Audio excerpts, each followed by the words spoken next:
psicóloga, psiquiatra, tem diferenças, né? Tem diferença. Psicólogos, né? São profissionais que fazem a faculdade de psicologia e o psiquiatra faz a faculdade de medicina e depois faz residência em psiquiatria. Então as pessoas falam que psicólogo é médico de louco. Eu falo, nem médico e nem só de louco. Tem uns pelo caminho, mas o psicólogo é um profissional que fez faculdade de psicologia. São 5 anos de faculdade. Mas o psiquiatra, ele lida com quem passou alguma barreirazinha.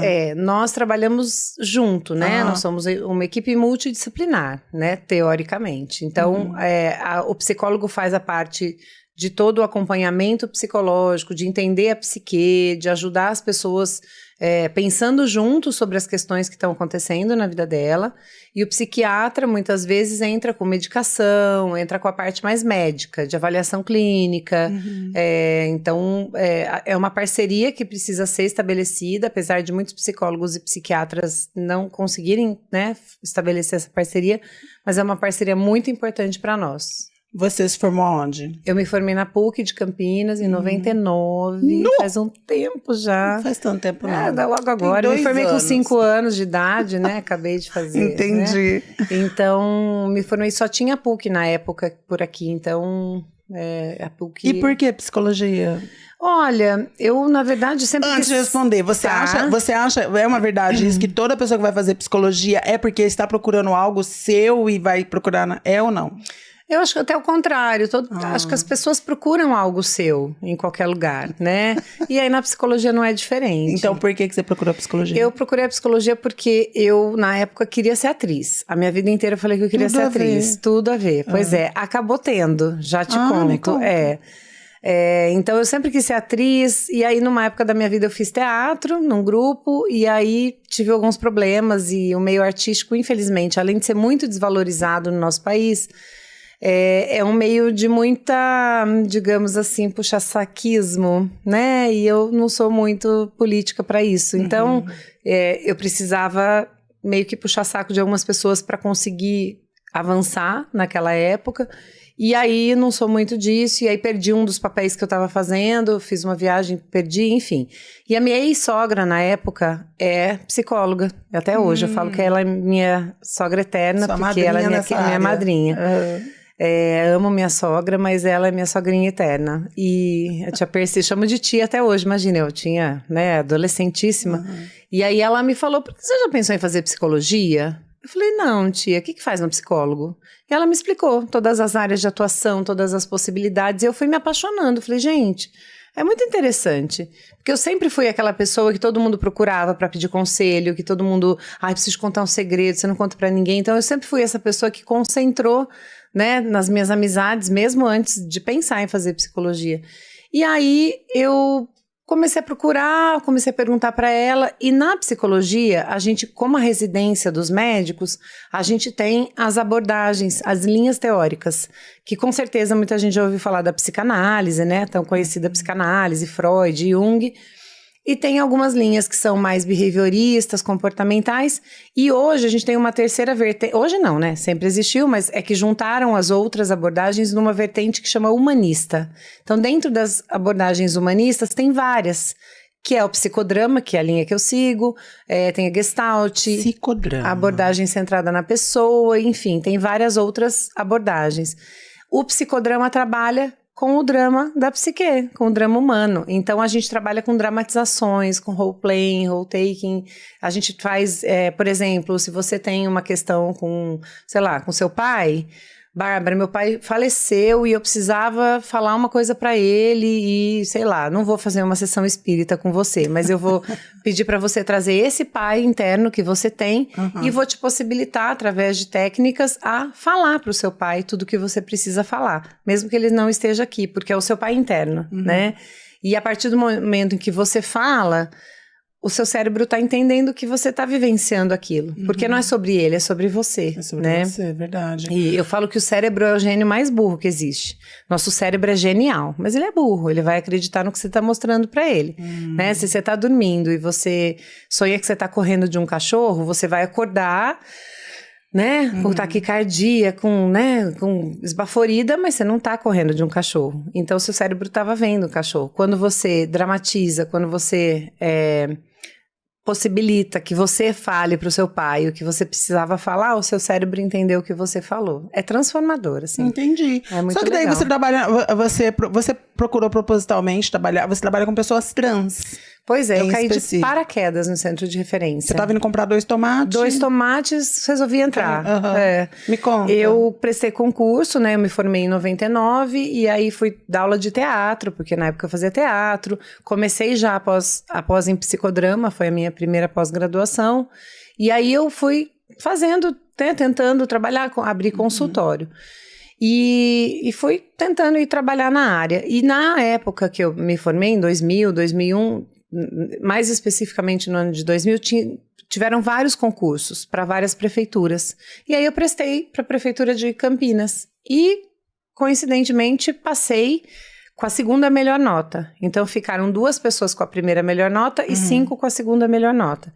E eu era uma dessas 5. E aí, pelo critério de desempate, eu fiquei no total em 7º lugar. Eram 4 vagas, enfim, era para um outro serviço que não tinha nada a ver, nem existe mais. E aí, 2 anos e meio depois, aliás, 3 anos e meio depois do concurso, me chamaram. Viu, você quer entrar no centro de referência? Aí eu falei, centro de referência o quê? Centro de referência... Não falava? Não falava. Imagina, isso em 2003, né? Faz 21 anos. E aí, eu nem sabia o que era isso. Falei, o que que é? Na época era GLTTB. É verdade. Era GLTTB. E eu sou da época do GLS, né? Que é mais antiga. Que é mais antiga ainda, não que eu seja antiga, mas, né? E aí eu falei, moço, o que que é isso? Aí ele falou, é um serviço que trabalha com gays, lésbicas, travestis, transexuais e bissexuais. Aí eu falei, nossa, mas o que que eu vou fazer num serviço desse? E ele falou, olha, eu não sei, eu só tô te contratando aqui, você aceita? Eu falei, aceito. E aí eu comecei. E a gente teve a honra e o desafio de ser o primeiro serviço público do país que atende a população. Em Campinas foi o primeiro? Campinas foi o primeiro do país. Que interessante. Então eu não tinha para quem pedir ajuda, não tinha nenhuma referência, não tinha... Então tudo que a gente foi construindo com a população. Porque o centro de referência foi uma demanda do movimento social. E acertando e errando, E acertando e errando, e pedindo ajuda para o movimento social na época. Eram 3 principais grupos. Que ano que era, desculpa? O centro de referência foi requisitado no orçamento participativo em 2001, 2002. E ele foi inaugurado dia 31 de julho de 2003. E eu tô lá desde o começo. Desde o início. Desde o início. Então ele inaugurou dia 31 de julho. Você já monopolizou, já tudo seu? Tudo meu. Eu equipe de psicologia, né, gente? Fazer o quê, né? Sou só eu lá. Ô, Bárbara, vamos então pra esse processo? Claro. Do CTR, Centro de Referência LGBT. Tá. Mais. Então é CRT. Na verdade, é CRLGBT, a gente chama. Tá. Ô, Bárbara, vamos lá. Aqui em Paulínia, que eu sou de Paulínia, na minha cidade, nós temos agora um também. Não sei se é do mesma linhagem, mas é um. Logo que inaugurou, me incomodou um negócio, porque os vereadores da cidade, e eu não sei nem se você não vai pensar como eu, vamos ver. Gente, pra quem não sabe, agora vem o que eu vou falar, porque eu não queria colocar isso como, tipo, como chamariz, como né? chamariz, mas a Bárbara, ela é esposa do Eric Barbie, que ele esteve aqui no Queencast da outra vez, é um homem trans, a gente vai falar sobre essa formação familiar, mas aí eu vou perguntar um negócio, e o Eric tá, por acaso, ele tá aqui, daí ele vai me acenar se sim ou não. Uma coisa que me incomodou aqui, porque eu não tinha muita noção do de vocês, mas me incomodou aqui é assim, nós temos um hospital muito bonito aqui em Paulínia, nós temos uma estrutura muito, muito bem feita. Quando foi feito o nosso aqui, que é o nós, ele foi feito, ele é afastado, e lá, além de cuidar de pessoas trans, também cuida de pessoas com ISTs. Isso me deu incomodadinha. E eu vou explicar por quê. Nossos corpos trans, eles são sexualizados a vida inteira. Você pode dizer que você é virgem, que ele é sexualizado. Você pode comprar 2 pãezinhos que ele é sexualizado. E não é um problema ele ser sexualizado quando é de incomum acordo. Mas é um problema quando ele é totalmente sexualizado. Eu lembro que muitas vezes que eu ia no hospital, eu falava assim, tô com dor de cabeça. Vamos fazer o exame de HIV? Pra ver se... Isso me incomodava, porque eu não pedia isso pro tiozinho da família tradicional brasileira, entendeu? Isso me incomodava. Não que não seja necessário fazer os exames, mas me incomodava porque era sempre por eu ser uma pessoa trans. Enquanto eu não sabia, já aconteceu de eu ir no médico e a médica falar assim, você menstruou? Eu falo, não, eu sou uma mulher trans. Então vou fazer o exame de HIV? E eu falo... Eu sei que é importante o exame de HIV, mas você entendeu essa ligação me incomoda. Para uma outra pessoa que não é LGBT, não seria pediram. Perfeito. Aí, isso me incomodou. Quando eu vi que o lugar que iam atender as pessoas trans era no mesmo lugar que tem pessoas de ISTs, eu falei assim, quer dizer, a população toda da cidade vai saber que ali, ou que tem entrando é uma pessoa trans, ou é uma pessoa com ISTs. Perfeito. Ou algum tipo de patologia, posso dizer assim? Sim. Nesse sentido. Isso me incomodou. E eu toquei nesse assunto na época. Só que o pessoal tava tão gritando a vitória por ter, e eu acho importante também ter, que eu acho que se esquivaram desse assunto. Você é uma pessoa cis, mas você não, de alguma maneira não enxergou ou enxerga como eu nesse sentido? Totalmente. O nosso serviço lá faz parte da Secretaria de Assistência Social. Não faz parte da Secretaria de Saúde. E uma das questões era justamente essa lá 21 anos atrás, que o pessoal dos grupos organizados, do movimento social que exigiu na época, né, que participou lá do orçamento participativo e que pediram esse serviço, foi justamente desconectar da saúde. Não da saúde por não ter acesso à saúde, mas da saúde para não ser linkado, porque senão a gente iria para o programa de ISTs. Com certeza iria para onde inclusive para o prédio físico da Secretaria de Saúde, onde é o programa municipal na época de DST-AIDS, né? Hoje de ISTs. Então, essa foi uma preocupação das pessoas no movimento para a gente descolar, até porque antes não era nem a questão travesti ou trans também. O principal era a questão homossexual mesmo. Ainda se tinha essa ideia de que HIV/AIDS é uma peste gay, é doença dos gays, né? As travestis entravam um pouco nessa carona, mas nem se falava ainda em mulher trans, em homem trans, tanto nessa pauta. Hoje está muito colado, mas eles já tentaram descolar justamente por isso, para a gente desassociar a questão das ISTs com a população LGBT+. Isso me incomodou demais. Eu até levantei essa pauta aqui, mas algumas pessoas falam, mas agora nós temos, é um dos melhores da região. Eu falo, não, ok, tá tudo bem pra mim.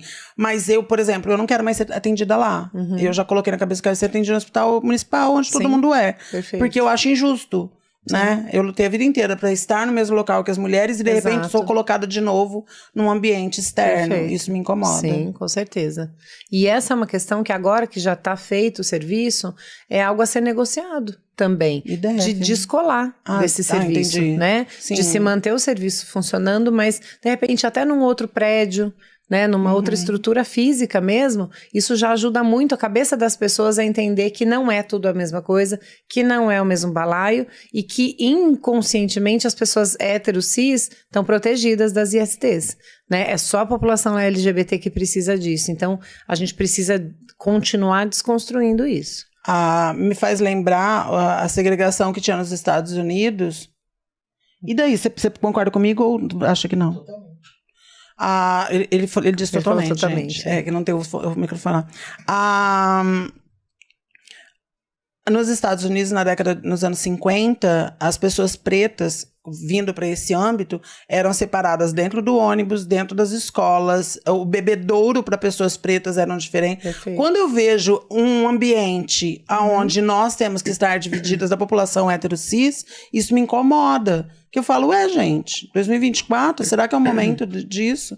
Eu vejo como segregação. Por mais que ainda é uma vitória, e por mais que eu sei que tem muita gente que lutou para que isso acontecesse aqui na cidade, ainda eu não gosto, não me incomoda. Sim. Me incomoda. Eu queria entrar no hospital e que todos os enfermeiras, médicos, funcionários soubessem lidar comigo sem eu precisar estar no ambiente, já que vai treinar todo mundo para aquele ambiente, treina todo mundo para esse. Concordo plenamente. Perfeito. E você atende muitas meninas diariamente, meninos também, né? Muitas pessoas LGBTs no geral. Hoje a população que mais me procura é a população trans, tanto homens quanto mulheres trans. Até pela questão do encaminhamento para hormonioterapia, para cirurgias. Então a população que mais me procura hoje são mulheres e homens trans. Como foi pra você no começo lidar com pessoas trans? Você também não tinha conhecimento? Não tinha nenhum, Paula. E Nenhum. aí?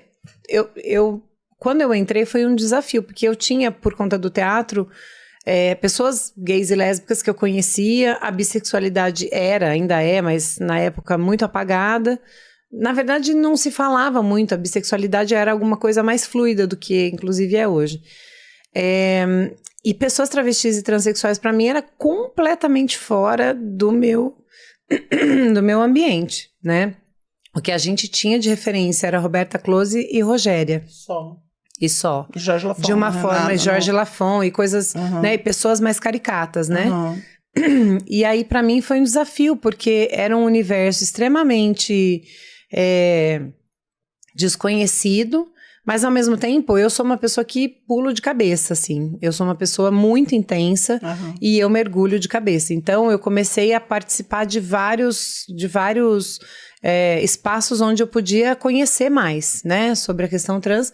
Inclusive, foi daí que eu conheci o grupo trans, que é a Maria Angélica, uma querida jeca maravilhosa, inclusive nossa madrinha de casamento, que fazia um grupo trans na época, que ela começou a receber mulheres trans separadamente, começou a perceber que a demanda delas era muito parecida e começou a atender de graça, inclusive. Eu tô há 21 anos no Centro de Referência, esse grupo deve ter uns 25 anos. E a Maria Angélica começou a fazer isso no consultório dela, de graça, e aí falou para as meninas, viu?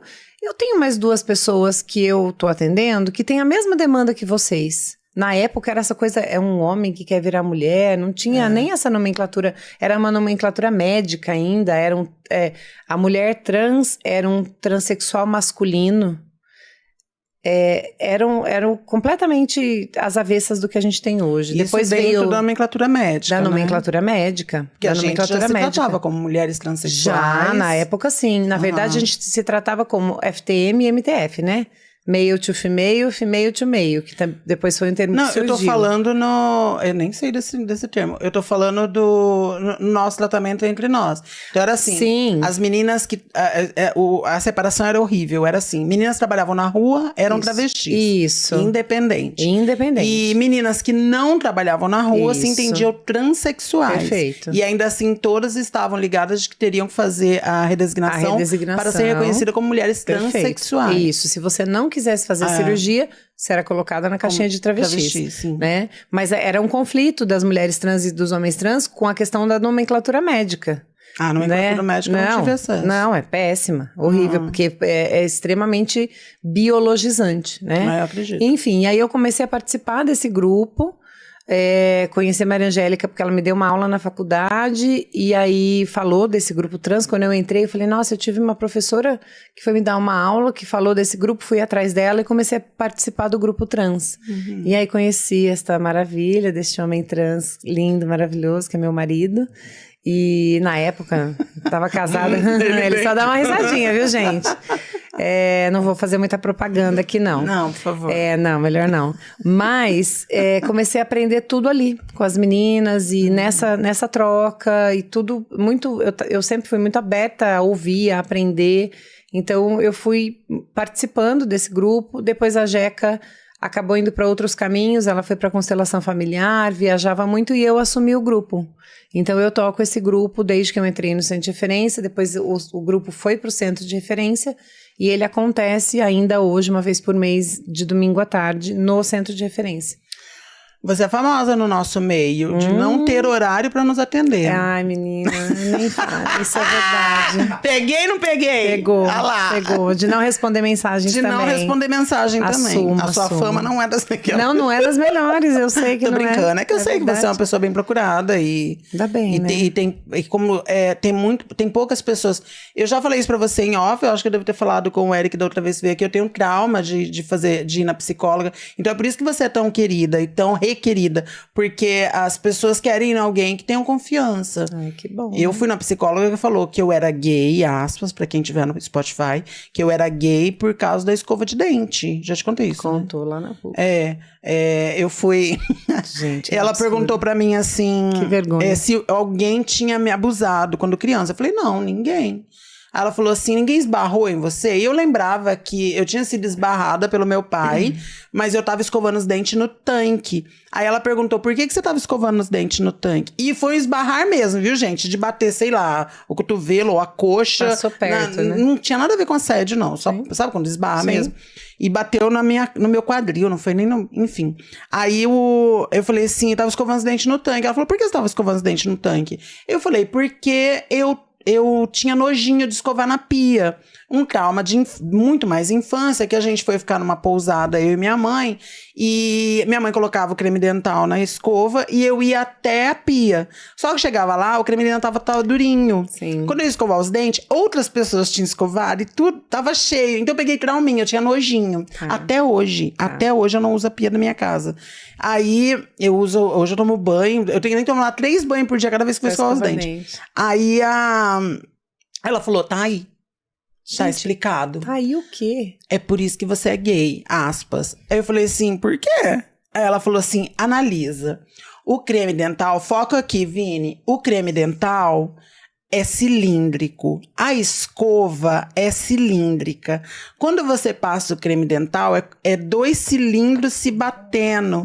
E é como se o creme dental fosse o esperma. Meu Deus. Mas eu já era muito consciente quando eu fui fazer essa terapia. Eu falei assim, miga, o que você fumou? O que você usou? Me dá um pouquinho. O que você tá usando? Pelo amor de Deus, eu quero ficar feliz assim. Não é? Porque... Que doida. Então eu falei assim, não vou vir mais não. A doida não sabe nem o que... E eu nem fui lá pra tratar isso. Eu fui pra tratar minha ansiedade, que eu sou toda ansiosa. Olha, eu te peço desculpas, Brasil.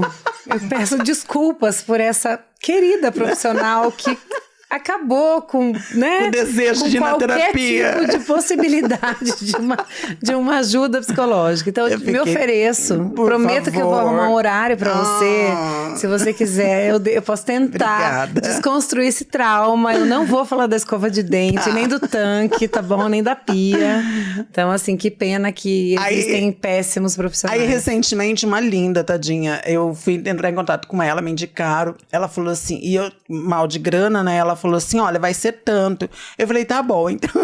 Agora o eu foi meu. Eu falei assim, tá bom, então eu vou fazer de 15 em 15 dias, eu pulo uma... Ela falou, Paula, não funciona assim.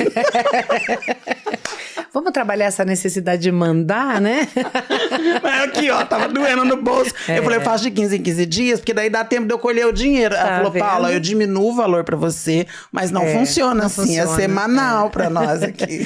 A gente até faz 15 em 15 ou uma vez por mês, quando a pessoa já tá bem, já tá estável e já tá numa fase de manutenção só, né? Não tá mais numa fase de trabalhar questões mais profundas, precisa ser toda semana já é pouco, né? Então, não acredito. Quando que é o melhor momento para receber a alta? Existe alta? Existe, eu acredito em alta, tem colegas que não, mas eu acredito em alta. Eu falo sempre, Paulo, que a gente é como se fosse uma cebola. A gente vai trabalhando a camada, a gente vai trabalhando camadas. Então, por exemplo, você me procurou para trabalhar a questão da ansiedade. Então, você conseguiu trabalhar a camada da ansiedade, você já tá bem, você se estabilizou, você aprendeu recursos para, quando você tá mais ansiosa, você se acalmar. Beleza, Bárbara, eu tô bem, tô conseguindo ficar bem, não tô medicada, tô conseguindo controlar a minha ansiedade. Show! Tchau. Aí, daqui a um tempo, você me procura porque você tá com problema, sei lá do quê. Camada seguinte, e a gente vai com camadas. Então eu tenho vários pacientes que vão e voltam. Tem alguns que eu falo, olha, talvez você já está há muito tempo comigo e talvez seja legal procurar um outro olhar, né? Porque a gente também começa uma certa fase que a gente começa a patinar um pouco, né? Claro. É muito tempo, eu tenho paciente de muitos anos, assim, que foi e voltou. Aí eu falo, olha, talvez esteja na hora de você procurar uma outra visão, um outro olhar. Eu acho que eu consegui te ajudar até aqui. Mais que isso eu também não consigo, ou vice-versa, o paciente fala. Então eu sou muito de boa, assim, com essa questão. Por que psicólogo não pode atender parente, amigo? Na verdade não é que não pode, é que a relação terapêutica ela fica um pouco comprometida, porque imagina, eu sou sua psicóloga e daqui a pouco a gente tá num almoço de família, e aí de repente você vai querer me falar alguma coisa, aí no meio do almoço você vai falar, ai, lembra daquilo que eu te falei, ó, Aí você fala, não, mas a gente mistura os contextos, né? Então, não é que não pode, mas até porque tem várias abordagens, assim. Eu imagino você, por exemplo, assim, eu conto pra você assim, eu fui abusada pelo meu marido. Isso. Aí você vai na reunião de família e você fica olhando pro abusador. Eu vou ser o marido, pois é, imagina. Então, assim, por isso que é mais complicado. Eu não atendo amigas, obviamente, né? Mas eu atendo famílias. Então, por exemplo, se eu precisar atender você, sua mãe, sua irmã, seu irmão, eu, Bárbara, não tenho problemas, porque o psicodrama me permite, né? Desde que a gente separe muito bem os contextos. Mas tem pessoas que não atendem, isso vai muito da abordagem da pessoa, né?